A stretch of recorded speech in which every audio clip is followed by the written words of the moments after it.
Hello guys, welcome to my video. Today I'm going to take you through my technique for dips. So the first thing to think about is the position of your body. So a lot of people they might try and be more upright on their dips to target the triceps, and they don't want to be too bent over because they want to work the triceps more than the chest. But I think that no matter whether you're bent over or upright, the triceps will still be working very, very hard. And if you're upright, it's really difficult to get your arms into the right position. So you see, like if I'm trying to go deep, like my shoulder hasn't got the mobility. Whereas if I lean forward a little bit, I've got the mobility. So I think it just makes sense to be a bit more bent over. It's going to be kinder on your shoulder. Another thing is try and make the chest a big mover. So I find that trying to focus on like the kind of the stretch and the contraction of the chest muscles instead of the shoulder, it takes pressure off the shoulder and it lets me go quite heavy and I don't get shoulder issues. So I always recommend warming up with the machine. So, because if I go straight into body weight, I'm straight into like 80 to 90 kilograms, and that's a little bit heavy. I wouldn't warm up that way for bench press, and I'm not going to do it for dips. So I like to kind of get in a position where my arms are a little bit in front of my body, and then I treat it a little bit like a decline bench press. So I'm pushing like down into the space here. So I'm going to put my knees towards the back of the pad, and I'm going to put my hands just a little bit in front. Let me show you. I'm going to look down, point my chest down.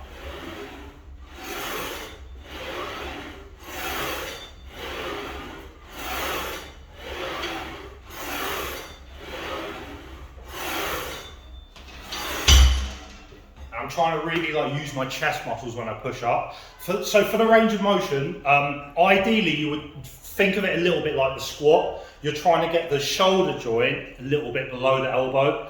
So now I'm going to go through a few common errors. So the first common error is like the range of motion, either not doing enough or doing too much. And I think if you do kind of like half reps, like here, you're not going to get strong in that bottom range of position. And then if you're working and then you drop deeper, you haven't practiced that, you're not stronger. So you might not be able to control it in the bottom. So the next range of motion error is going too deep. So that will depend on your individual like mobility. But if you go like too deep, even at that weight, doesn't feel good for me. Pressure on the shoulder. So you've got to find what depth is right for you. So you want to feel it in the target muscles, not too much in the shoulder, especially if you've had some shoulder issues in the past. Another common error is for the elbows to because you want to keep the forearms like vertical, like pillars of a building. Just like when you bench press, when you're on the chest, you want those forearms like pointed straight up at the ceiling.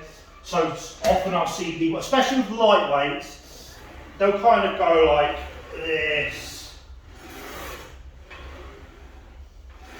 And it's not going to be strong, it's not going to feel good. You've got to try and stack the elbow above the wrist.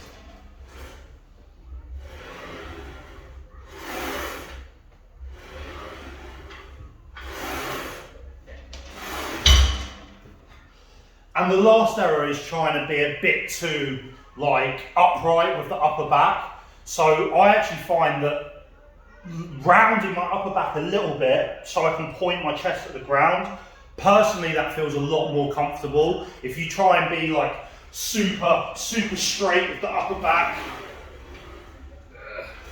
the shoulders have really got to work to get in the position. So I would round my upper back a little bit. My final tip is just make sure you're warming up properly. Always start nice and light. Work your way up in kind of sensible jumps, the same as any other exercise.